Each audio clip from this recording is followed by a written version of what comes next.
Donc je tourne beaucoup avec eux deux, leur niveau il est en train de monter. Donc eux ils sont en train de me pousser pour me décrocher la tête et me casser la gueule à l'entraînement.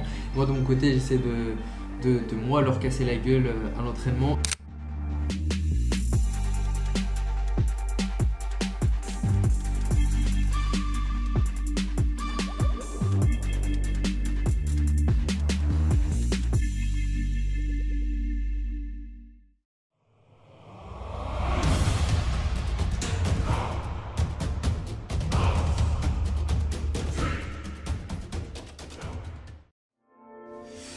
Ok, salut tout le monde, j'espère que vous allez bien, moi ça va.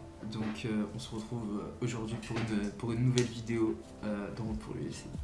Petite aparté sur le retour en France. Donc on est rentré depuis vendredi matin.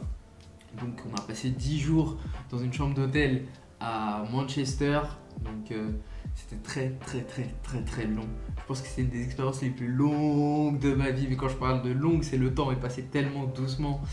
En fait, je sais pas si vous... peut-être qu'il y en a qui ont été confinés pendant le confinement de cette façon. Mais enfin, c'est pas vraiment de cette façon parce que là, on pouvait vraiment pas sortir. Donc, je pouvais même pas faire les courses. Je pouvais pas marcher, te balader. On était vraiment dans une petite chambre. Enfin, une petite chambre, ouais. Si, elle est petite en soi. On avait juste, pour marcher, on pouvait aller dans la salle de bain, quoi. Mais bon, j'essayais de garder un petit rythme de vie. Je me levais à 8h40, petit déj. Je travaillais ce que je pouvais faire sur mon ordinateur, etc. J'ai joué à la Switch. Je me suis entraîné. Est-ce que la prépa va grandement changer? Non, juste je vais pouvoir prendre plus de temps pour travailler des choses qu'entre guillemets on n'avait pas eu le temps de faire là. Donc ça me rajoute 2 mois et demi pour travailler un autre aspect de ce qu'on veut ramener au combat. Comment je me sens après tout ça? Moi je me sens bien, je me sens toujours bien. C'est juste un peu relou de ne pas avoir combattu encore, mais ça mal pourra bien. Voilà la preuve, là j'ai 2 mois de plus, on s'est remis en question, on va travailler des nouveaux trucs, donc peut-être que valait mieux que je combatte pas là et que je combatte au mois de décembre et que je fasse une sacrée masterclass parce que je vais être prêt comme jamais. Donc le lendemain qu'on est arrivé, on est reparti s'entraîner directement.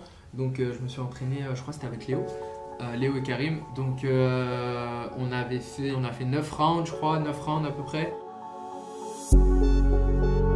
Toi, ça va te permettre de travailler sur ton truc, mais on va le faire travailler lui aussi un petit peu, d'accord? Ou toi, tu vas te faire plaisir sur ta boxe, d'accord? Et lui, il va travailler. Il va jouer sur les appuis, d'accord? Et c'est là que je me suis rendu compte que j'étais super bien et que peut-être un volume d'entraînement moindre était mieux pour moi.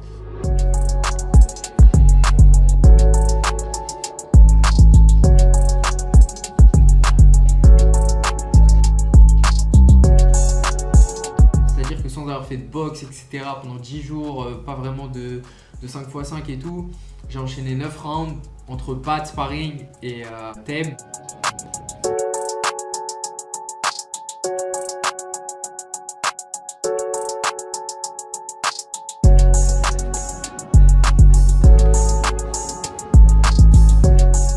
J'étais pas fatigué quoi. En 1h, 1h15 d'entraînement avec 1 minute de repos toutes les 5 minutes entre guillemets.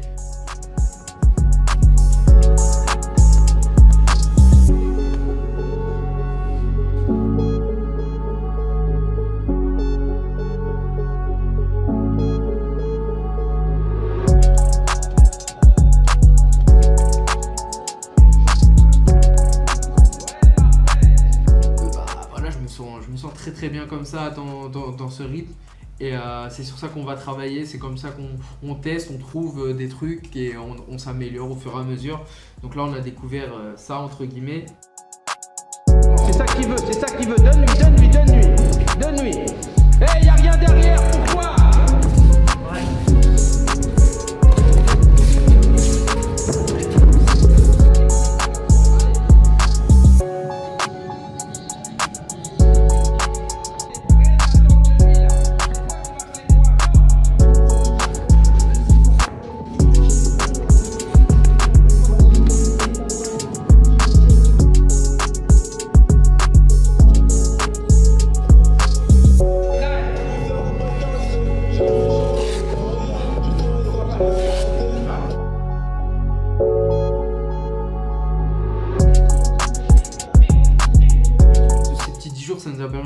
réfléchir, de se remettre en question et tout, et de revenir avec des trucs nouveaux pour qu'on continue à s'améliorer. Et pour l'instant, ça commence à porter ses fruits, même si ça fait que une semaine qu'on est rentré.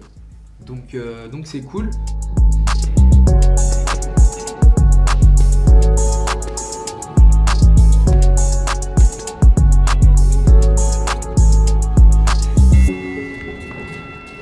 Ah, il faut lever la garde, hein. Attention, on fait de la botte. Hein.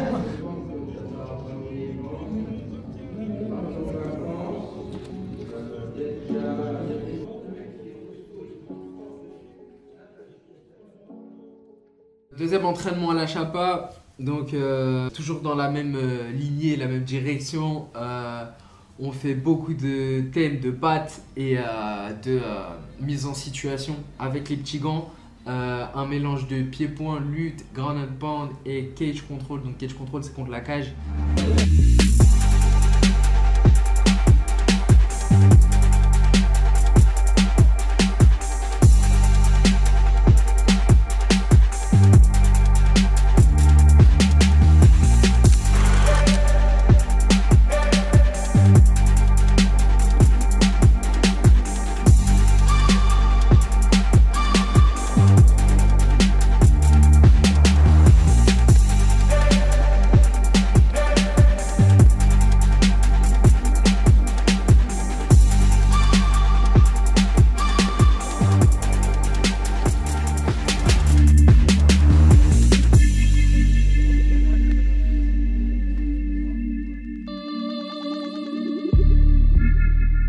Il est en train de monter petit à petit à la Chapa. Donc là je tombe beaucoup avec Mounir et Léo vis-à-vis du gabarit qui vont ressembler à mon adversaire et à ce que je vais rencontrer.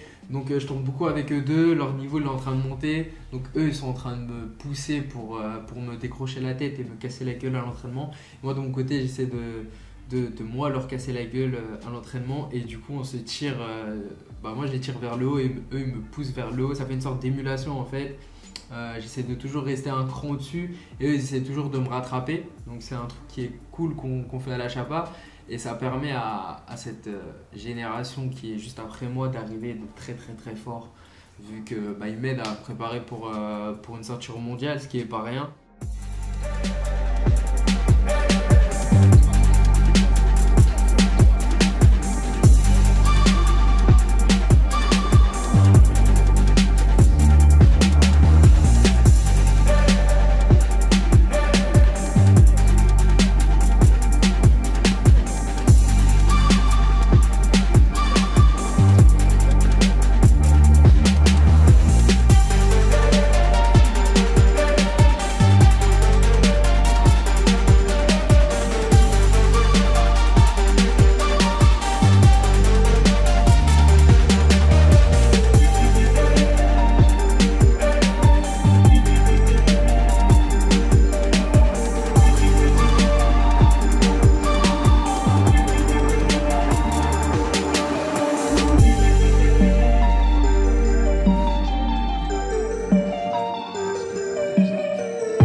Moi ça me permet de tourner avec des mecs qui ont la dalle à mort, et puis moi je leur donne de mon expérience et tout. Donc là à la Chapa, ce qu'on est en train de travailler, donc ils sont deux sur moi, il y en a un qui est fatigué, il se relaie. Donc des fois ils font 2 minutes 30 chacun sur moi, ils y vont à fond. D'ailleurs un Mounir qui m'a fait une petite Mounir off, qui m'a pris sur son dos et tout. Donc non, c'est vraiment cool, il y a une bonne émulation, et on travaille bien les différents aspects. Donc on fait du cage control bien, spécifique MMA, donc avec les petits gants, avec l'intention de ramener au sol pour remettre des frappes, etc.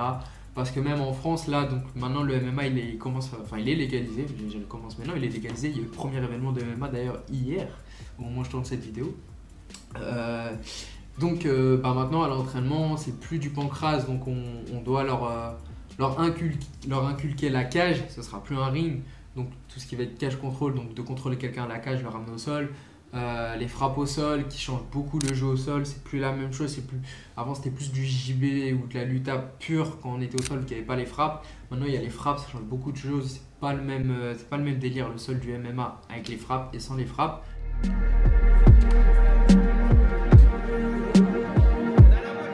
Ta tête sous sa tête, ta tête sous sa tête, ta tête sous sa tête. Eux, ça leur permet de progresser, de voir des nouveaux trucs. Et moi, ça me permet de bien m'entraîner pour la ceinture avec Mounir et Léo, qui cherchent à me tuer à chaque entraînement. Ils m'ont écrit dans leur Death Note en fait. Et tant qu'ils n'ont pas réussi, ils continuent à m'assaillir.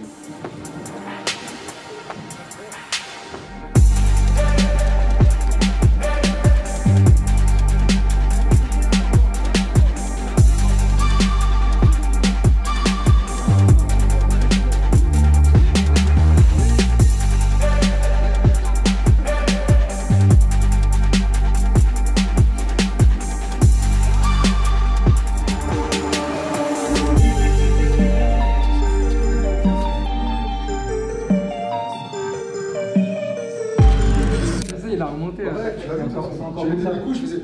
C'est encore un peu Ça m'a coincé là. Karim, on avait rien à foutre. Il a fait. Ouais. Oh, Vas-y, tu continues. J'arrivais plus à respirer. J'avais mon casque. il avait son casque, il était sur son Il nez. était sur moi aussi, j'ai vu, mais je respirais plus. C'est pas mon problème. Tu vois, Karim, c'est les règles de la rue. Il a changé. Tant que l'arbitre il arrête pas, on continue. L'arbitre il avait pas arrêté là.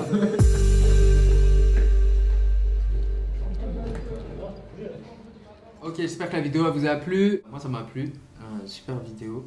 Donc n'hésitez pas à mettre un pouce bleu et un commentaire. Et surtout, très important, n'oubliez pas de vous abonner. Arrêtez de regarder sans vous abonner.